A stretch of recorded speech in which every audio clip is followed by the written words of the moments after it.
Question कहाँ तक बोले थे, हम बोल दिया था। लेट हाँ देखो, क्या नाम है तुम्हारा? अंकित। अंकित, चालू किए हो? हाँ देखो अंकित, इसमें इस चुनने के लिए 4 है। ये डॉट डॉट का मतलब ये है कि आगे भी ये +6 लिखा हुआ है, यानी कि ये बहुत सारे नंबर में अनगिनत √6 ये आगे नेक्स्ट बहुत सारा है। डॉट डॉट से यही मुराद है।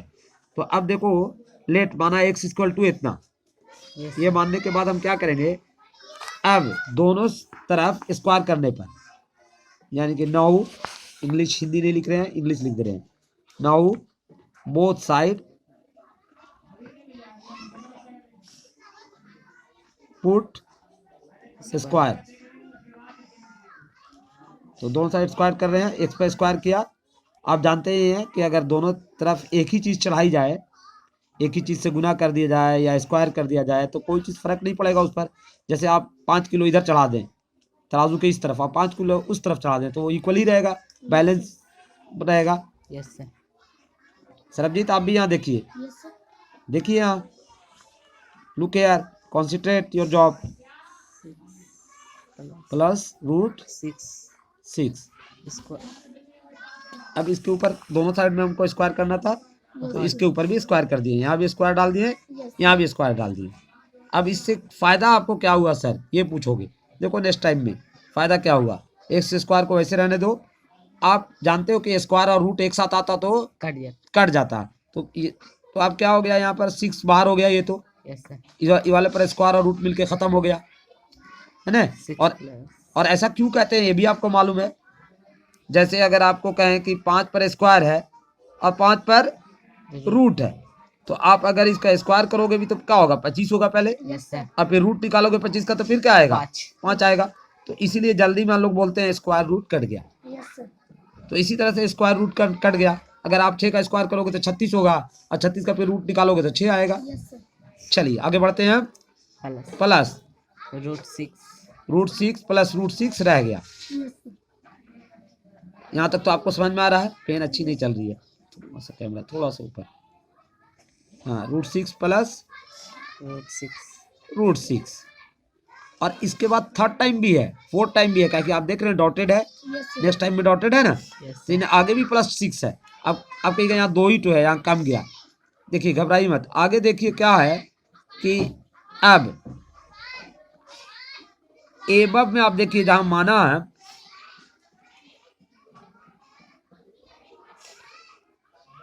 नाउ ऑब्जर्व एबव लाइन, गौर से देखिए ऊपर वाली लाइन में कि x हम माने हुए हैं 6 + 6 + 6 माने हुए ना।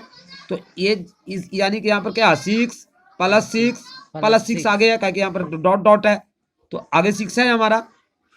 तो अब यहाँ कहीं का 2 है, 2 नहीं है, यहाँ भी 3 4 है, 5 जितना आपको बोलना है। तो मना करके हल्ला करने मना कर रहे हैं, यहाँ बंद कर दो डोर। यहाँ पर भी +6 है, हाँ यहाँ पर भी, और आगे 6 है।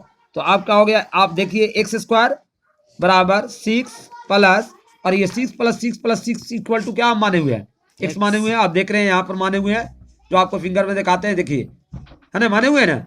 तो अब क्या हो गया, आप अपने से बताइए कि इसकी जगह पर हम x लिख सकते हैं कि नहीं लिख सकते हैं, ये वाले की जगह पर यस सर लिख सकते हैं, क्या कि माने हुए थे हम।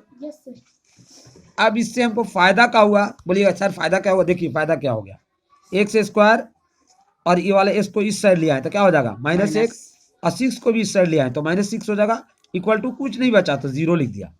अब ये क्या हो गया, ये इसको अब कैसे सोल्व कीजिएगा सर, इसमें मान निकालना था, इसको हम सोल्व कर लेंगे। कैसे सोल्व करेंगे, अब यहाँ पर एक गुणनखंड का मेथड, गुणनखंड करेंगे इसका, या फैक्टराइजेशन करेंगे, फैक्टर निकालेंगे। ठीक है, गुणनखंड कहते हैं, गुणनखंड मेथड से इसको हल कर देंगे, फैक्टराइजेशन मेथड से इसको हल कर देंगे। तो आपको बताया है, कई बार देखा होगा सरबजीत आपने, कि इस 6 और यहाँ पर 1 बोल लिए, तो 6 कब 6, या 6 और इसको x में भी मल्टीप्लाई आप कर सकते हैं, तो क्या कर सकते हैं 6x²। पर अच्छा रहेगा आप 1 बोलिए, ज्यादा अच्छा रहेगा, कि इस 6 को 1 से मल्टीप्लाई किया तो 6 से कम क्या हुआ 6, और यहाँ पर भी 1 छुपा हुआ, तो आप इस 6 को 1 से वाले में मल्टीप्लाई कीजिएगा तो 6 आएगा। Yes sir. तो आप ध्यान में रख लीजिए, कहने का मतलब है कि यहाँ पर जोड़ घटाव से 6 आ जाना चाहिए और मल्टीप्लाई करने से भी 6 आ जाना चाहिए। जोड़ और घटाव से 1 आ जाना चाहिए, -1। देखो यहाँ पर माइनस माइनस छिपा हुआ है ना, 1 छुपा हुआ है। Yes sir. तो अब कब आएगा, जब आप 3 को 2 से मल्टीप्लाई किएगा तो 3 दूना क्या आएगा, 6। और अगर 3 में से आप 2 घटाइएगा, -3 में से, -3 और +2, ऐसे ऐसे कहिए, यानी 2 में से 3 घटाइएगा तो -1 आएगा कि नहीं आएगा। Yes sir. तो ऐसे लिख लिए इसको। अब ये ई वाले इक्वेशन को चेंज करना हमको, यहाँ पर वाले को। ये तो वैसे ही उतर जाता है, जानते हैं आप। एक्स स्क्वायर माइनस, इसको लिख लिए 3x और माइनस कितना, नहीं प्लस 2x लिख लिए। फिर गुना करेंगे तो क्या हो जाएगा, 3 दूना 6, एक्स स्क्वायर हो जाएगा ना। Yes sir.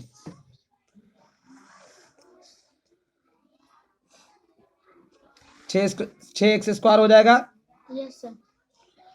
और इक्वल टू, यहाँ गुना करेंगे हम लोग तो 6 हो रहा, तो उधर भी 6x स्क्वायर हो जाएगा। माइनस आ रहा, -x आ रहा है कि नहीं, देखिए 2x यहाँ, 3x ये है, तो आप माइनस में आ रहा है, जैसे हम आपको से कई बार पूछा है।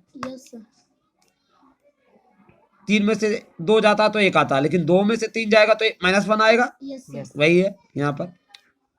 और -6 को वैसे उतार दिए, इक्वल टू क्या हो गया, 0।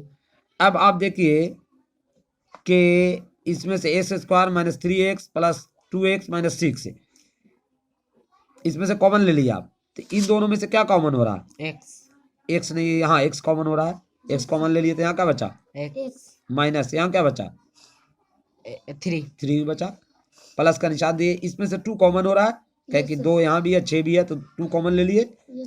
अब यहाँ क्या बचा, x बचा, -6 नहीं, 2 3 जा 6, 3 ना बचेगा, 2 3 जा 6, यानी 3 था। 6 को अगर लिखेंगे तो लोग क्या लिख सकते हैं, 3 गुने 2 लिख सकते हैं, तो 2 तो यहाँ निकल चुका, तो 3 यहाँ बचा, इक्वल टू क्या हो गया, 0। अब आगे देखिए, आप लिखिए x प्लस 2 इक्वल टू 0, एक इक्वेशन मिल गया। दूसरा क्या मिला, कॉमा दे के लिख लिए इन लोग दोनों में से, x माइनस 3 इक्वल टू क्या मिल गया आपको, 0। ब्रैकेट दे के अगर पहली बार लिखना है तो ब्रैकेट दे के लिखो, अगली बार खोल लियो, क्योंकि आपको समझ में नहीं आएगा। तो अगर मैं आप खोलिएगा तो क्या लिखिएगा, x plus 2 equal to 0, x बराबर क्या लिखिएगा, 0 माइनस 2, x बराबर क्या आ जाएगा, -2 आ जाएगा। और इधर सोल्व कीजिएगा तो क्या आएगा, x माइनस 3 इक्वल टू क्या होगा आपका, 0। x बराबर आप रोकिएगा तो 0 प्लस 3, x बराबर क्या हो जाएगा फिर 3। तो अब देखिए, आपको चुनने के लिए आंसर था वहां कि इसमें से चुने 2 3 4 और 5 में से कौन सा आंसर होगा। तो देखिए, एक जगह आपका आया -2, यहाँ आपका आया -2 और +3, तो -2 जब है ही नहीं है ऑप्शन में, तो आप बी नंबर आंसर है आपका, यानी 3 आंसर हुआ आपका, बी आंसर हुआ आपका। आप तो समझ गए होंगे। That's all, thank you.